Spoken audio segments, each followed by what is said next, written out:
Dear students, welcome again in Fundamentals of Thermodynamics lecture series. We have completed discussion on various terms which we will be using in the coming sessions. Here is the first lecture on chapter 2, that is Zeroth Law.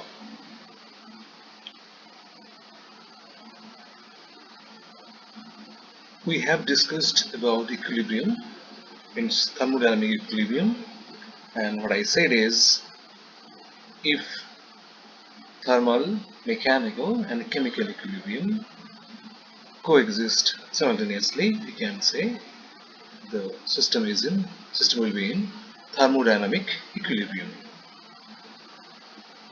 So one of the conditions was thermal equilibrium. What does it mean? It means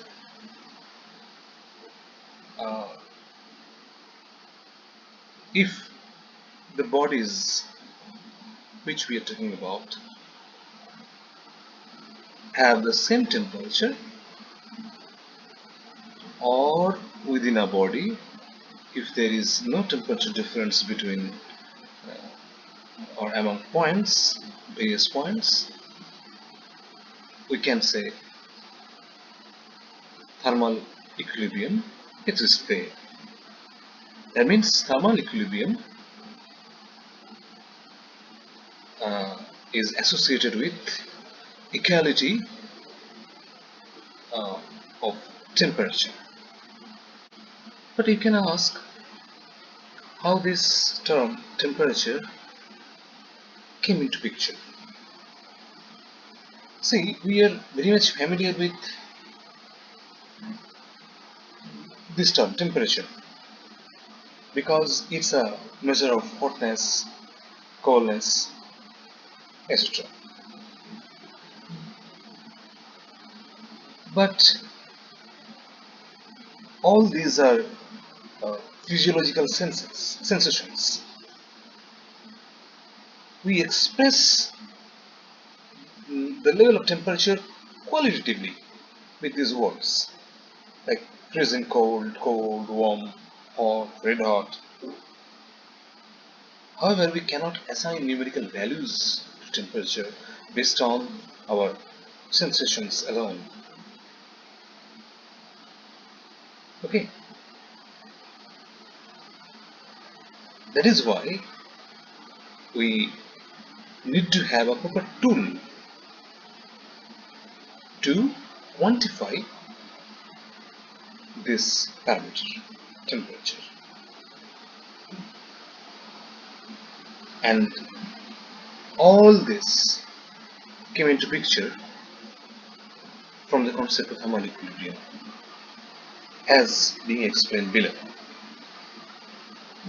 Say we have two bodies.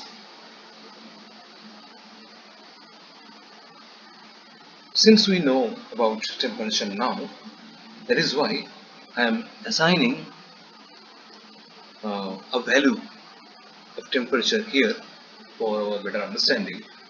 Otherwise, I could say it's hotter than this. Okay, for our better understanding, I am assigning a value. Say it's having temperature 150 degrees Celsius, and this body copper has temperature 20 degrees Celsius. Okay, so by our physiological sensation, we can say it is cold, it is hot. Okay, it is cold related to this. Now, if we keep them in contact, that means this wall, say, assume a diathermic one.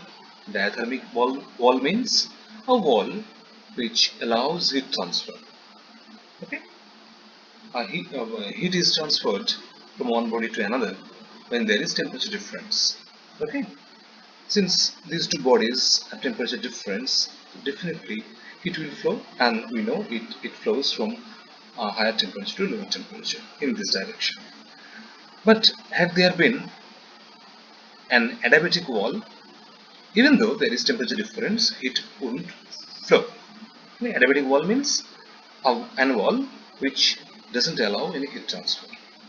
That is why, uh, since we want to allow heat transfer between these two bodies, I want to check what happens.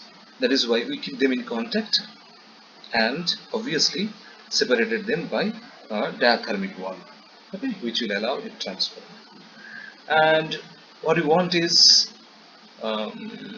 heat can be exchanged between these two bodies only. That is why we have kept them in one adiabatic container, that is adiabatic wall, okay, so that heat from these surfaces cannot flow out because outside temperature may be lower. So heat can only flow to this body, from this body to this body, right? Initially it was ordered. After some time, what we can feel is if we touch them, they are equally hot. Okay, means nowadays when the temperature is clearly defined, the parameter temperature is clearly defined, nowadays we can say they have same temperatures. So technically what we can say, they are in same temperatures. Okay, right? That means heat transfer is no longer possible. That means these two bodies are in thermal equilibrium. So thermal equilibrium basically gives us the concept of temperature, right? How? If two bodies are in thermal equilibrium, what we can say is they are in same temperature. Okay, that is how the concept of temperature evolved. Okay, fine. It can be explained nicely with uh, another experiment, and here is that. Okay, say two bodies once again, A and C. Uh, they are kept isolated from outside, uh, and uh, the contact between these two bodies are by a diathermic wall. If it is observed that these two are in thermal equilibrium, A and C, body A and C are in thermal equilibrium, and simultaneously if it is observed also that another body B is also in thermal equilibrium with the same body C, then we must observe that when body A and body B will be kept in contact with a diathermic wall again, these two bodies will also be in thermal equilibrium, right?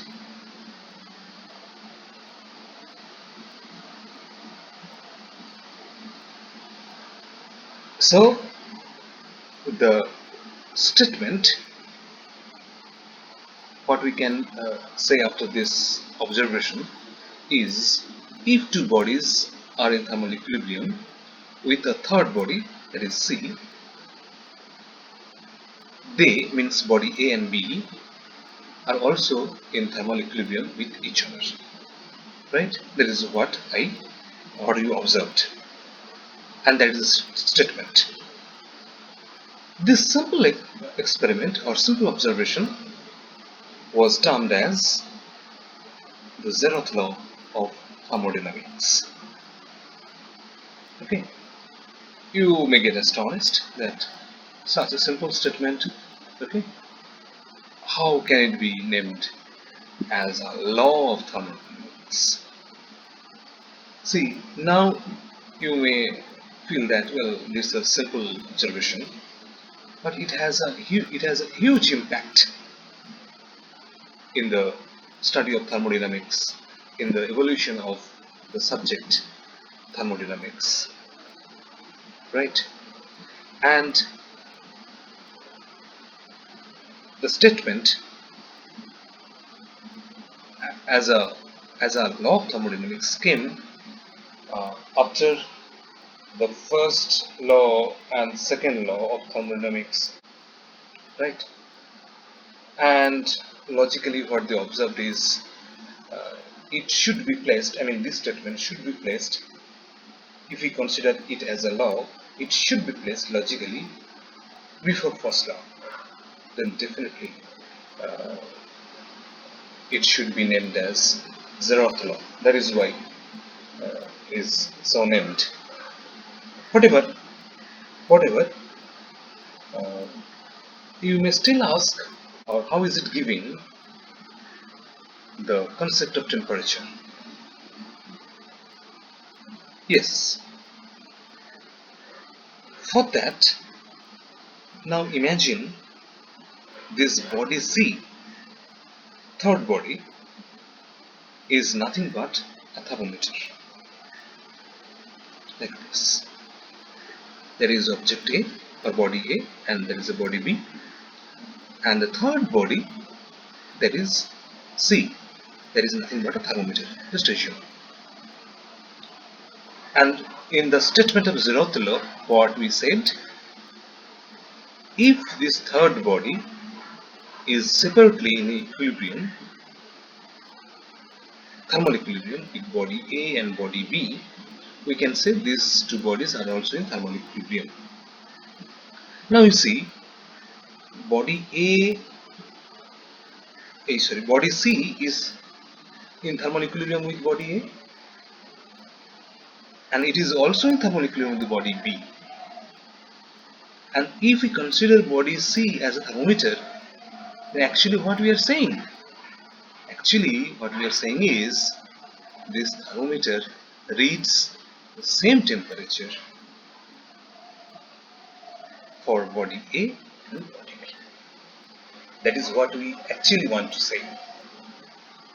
Understood? Right? Fine. That is how the concept of temperature came into picture. Right?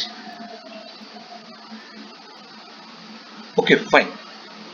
We have understood that it reads same temperature for body A and body B. But how a thermometer reads a temperature? I mean, how exactly by using thermometer we can quantify a value, we can assign a value, numerical value to temperature? How can I?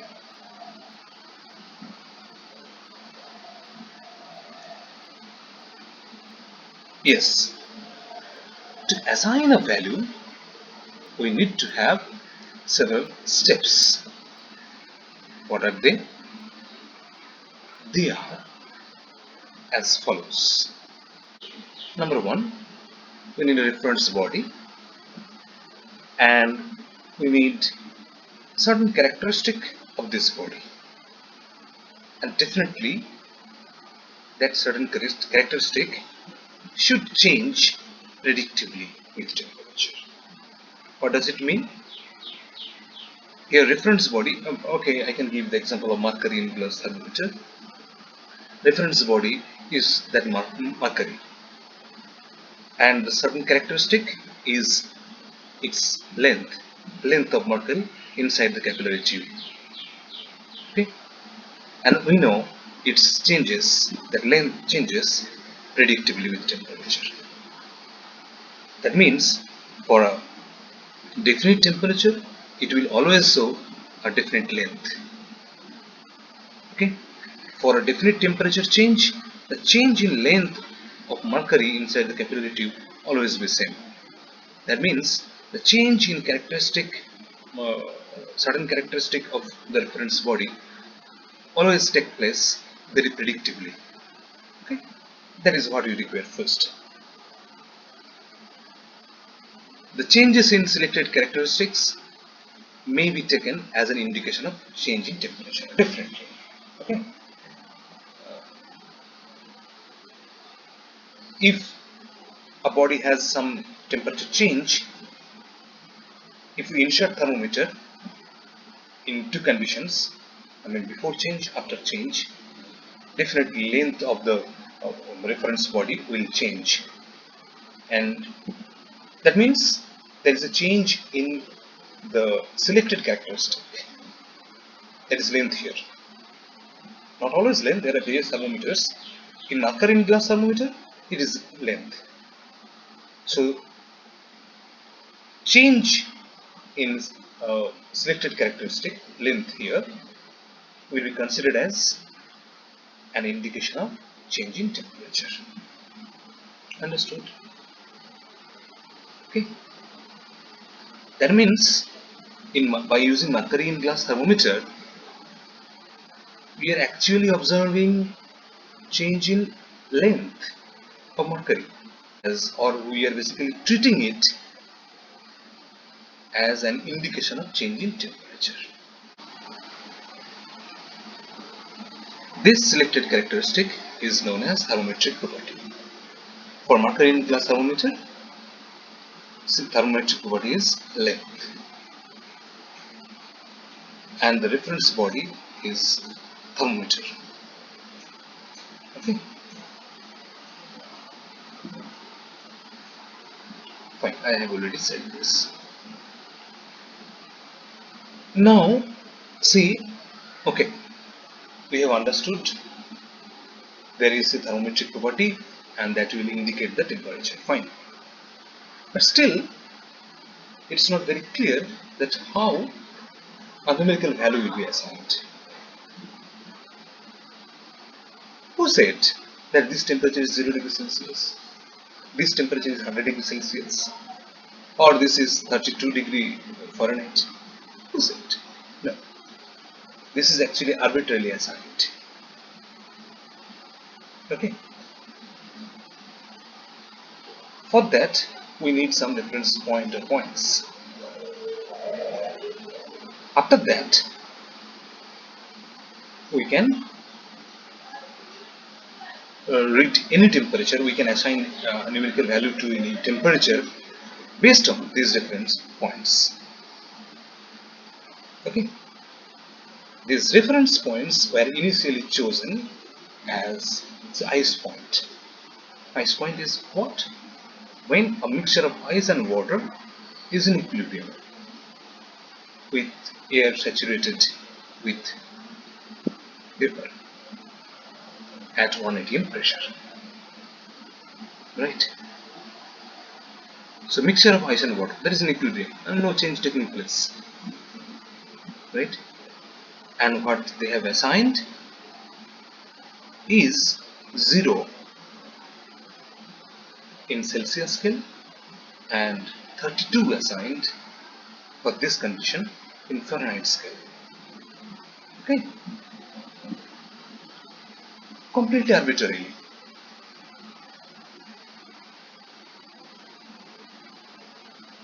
Similarly,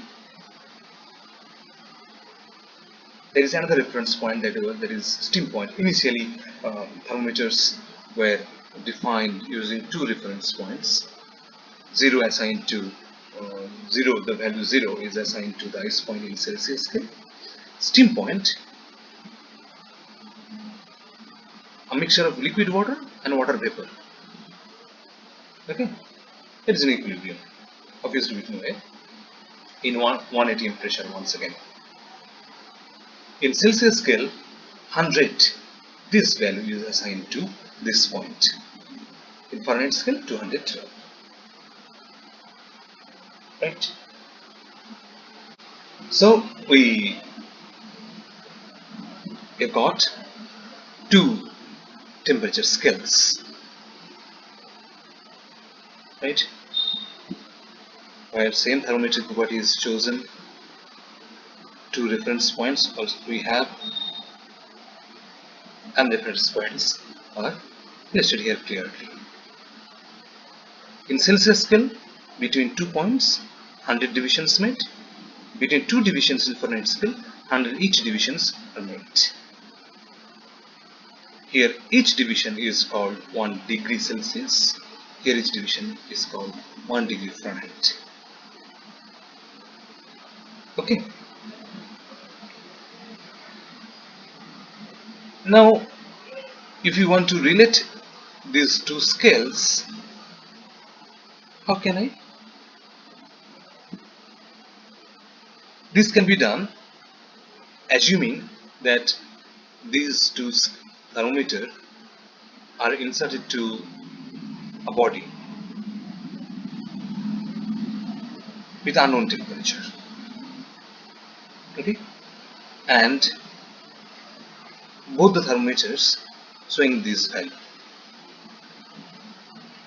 right? See, since two different scales we are using, they may give us different values. Say here the value given, say C degree Celsius. Here the value given F degree Fahrenheit. Fine, but the temperature actually same now. Okay. So what we can say is, to have a relation between two scales, what we can say is this C, the reading what we get in Celsius scale, C minus 0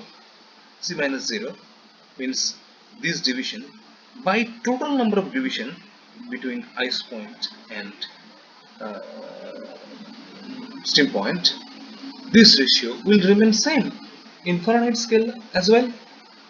Okay.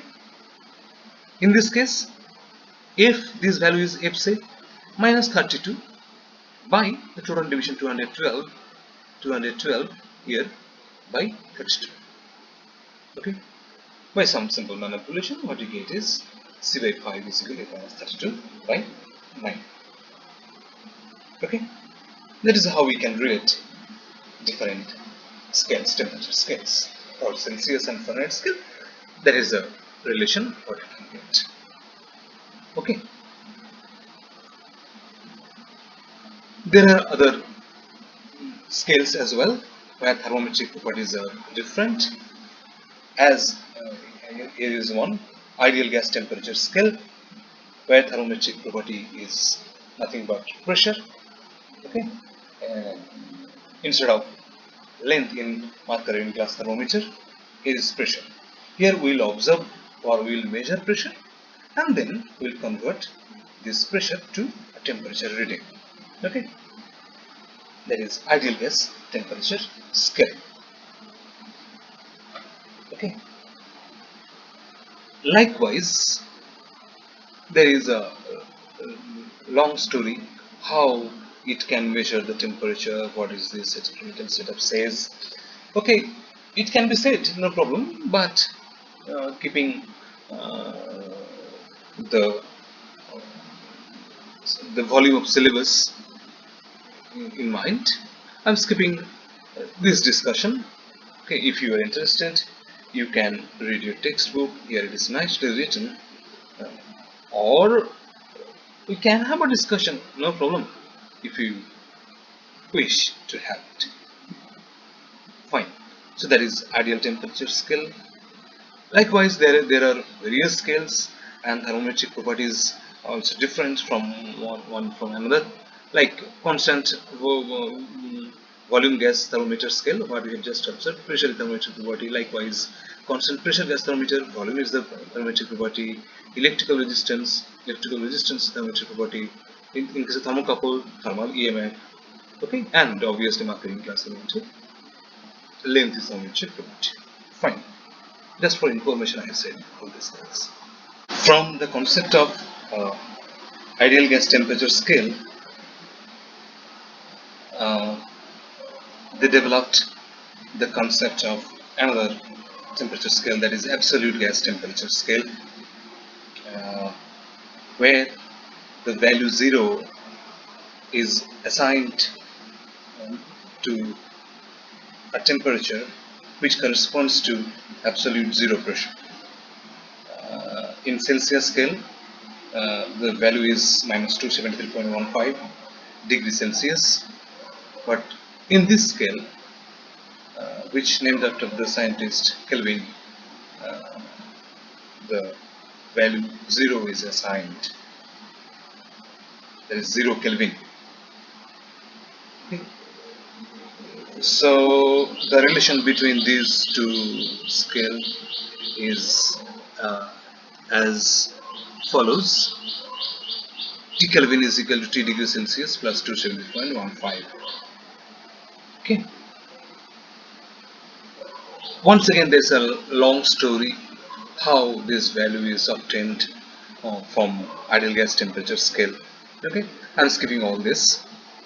And what is the significance of one reference point? What is the significance of this equation also? Okay, that's not needed, or I should say, without causing any harm to the flow of to the study of thermodynamics, I can skip it. If you are interested, you can read your textbook. Okay.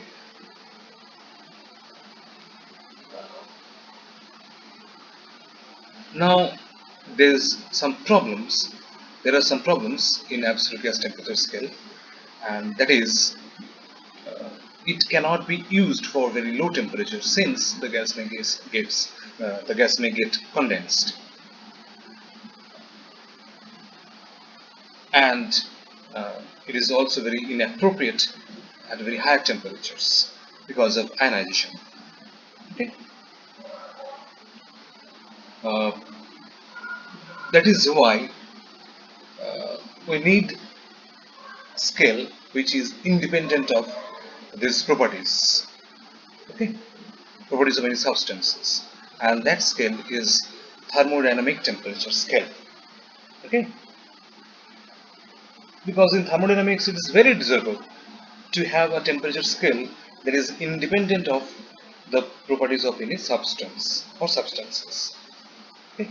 Such a temperature scale is called thermodynamic temperature scale,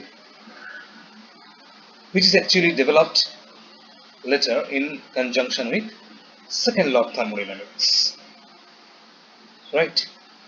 And the thermodynamic temperature scale in SI is actually Kelvin scale, named after uh, the scientist Lord Kelvin, right?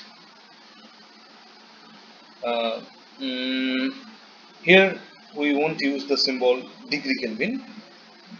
The symbol degree is officially dropped from Kelvin. Okay. There are some thermodynamic relations which involve the temperature T, and often the question arises whether it is in Kelvin or in degree Celsius. If the relation involves temperature difference del T, in that case it makes no difference. Either can be used. Okay, degree Celsius or Kelvin. However, if the relation involves temperature only instead of temperature difference, then Kelvin must be used, right? Don't use degree Celsius there. Okay.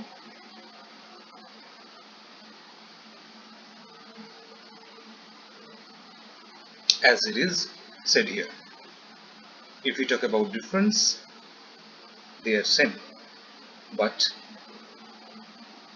this is how the temperature itself related. Temperature in Kelvin, temperature in degree Celsius. Okay. So in thermodynamic problems, we will always use Kelvin, right?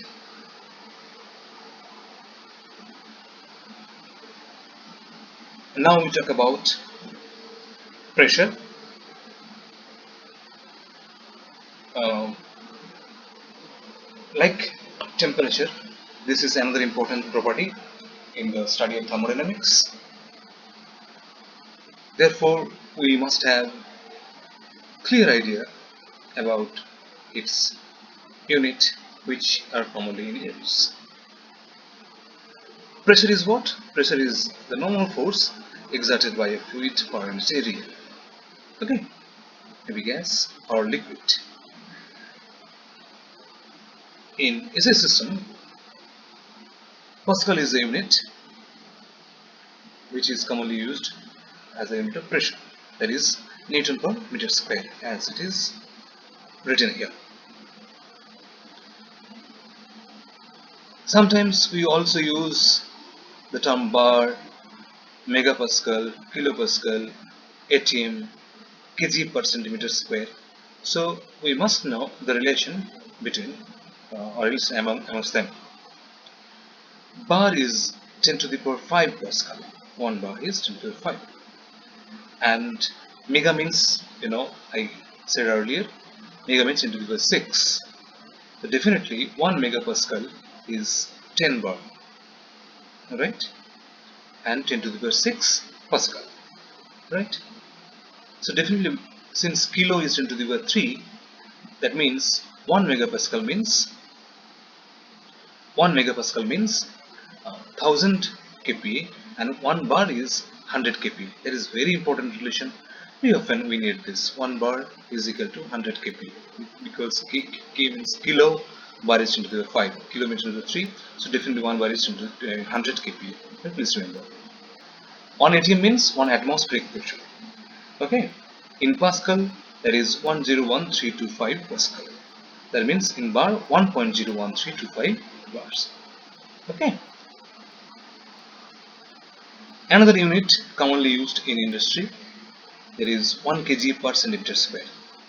What they commonly say is 1 kg pressure. By 1 kg pressure, kg is the unit of mass. Okay, but they are saying kg pressure. That means they actually wanted to mean is kg per centimeter square. This kg per centimeter square almost equal to 1 bar, as you can see. 0.98 bar, almost 1 bar. 1 kg per centimeter square, numerically almost equal to 1 bar. Okay, and 1 atmospheric pressure is almost 1 bar. That is why 1 kg pressure sometimes considered as 1 atm pressure, because they are almost equal. Understood? Now here we will try to have different scale of pressure as well. We are going to have some ideas about different scale of pressure. There is absolute scale. Absolute means once again it reads pressure from zero value. Okay, when there's a complete vacuum, pressure is absolute pressure is zero. If pressure reads uh, with respect to this reference, there is absolute zero. That is absolute pressure scale, right? Instead, if there is a device which reads pressure with respect to atmospheric pressure, there is called gauge pressure, right? So in gauge pressure scale, atmospheric pressure is considered as zero. Okay, what is the value of atmospheric pressure? We have just seen 1.01325 bar, right? In gauge pressure scale, this is considered as zero. So zero gauge pressure means actually 1.01325 bar absolute pressure. Okay, and definitely if I say a device, a pressure gauge reads say 2 bar, 2, that doesn't mean absolute pressure is 2 bar. Okay, gauge pressure is 2 means absolute pressure is 2 plus 1.01325. Understood? Because in gauge pressure scale, atmospheric pressure is considered to be 0. Fine. Now if in gauge pressure scale it reads negative, that means pressure is actually less than atmospheric. Understood? Right? Like this point. Now consider there's a container and I am inserting a pressure gauge which can read pressure in gauge pressure scale, and So you have observed it reads minus 0.2 bar. Minus 0.2 bar. Minus. That means it is below this line. Here the zero value is assigned, right? So minus 0.2 means, say here, okay? That means absolute pressure, I mean this one, is actually less than atmospheric pressure. What will be the what will be the absolute pressure? Definitely 1.01325 minus 0.2. I mean this value, right? That will be positive definitely. But in gauge pressure scale that is minus 0.2. So how can you mention that pressure? Either you can mention pressure inside the container is minus 0.2 gauge, or you can say minus 0.2 vacuum. This word vacuum indicates negative. So either you can say 0.2 vacuum, or you can say minus 0.2 gauge, or you can say 1.01325 minus 0.2 absolute. Understood? Okay. So there are different ways to mention pressure inside a container. Okay. So definitely this relation holds. Please remember, gauge pressure is absolute minus atmospheric pressure. Vacuum pressure is P atmosphere minus absolute. Okay. So please remember this. Thank you.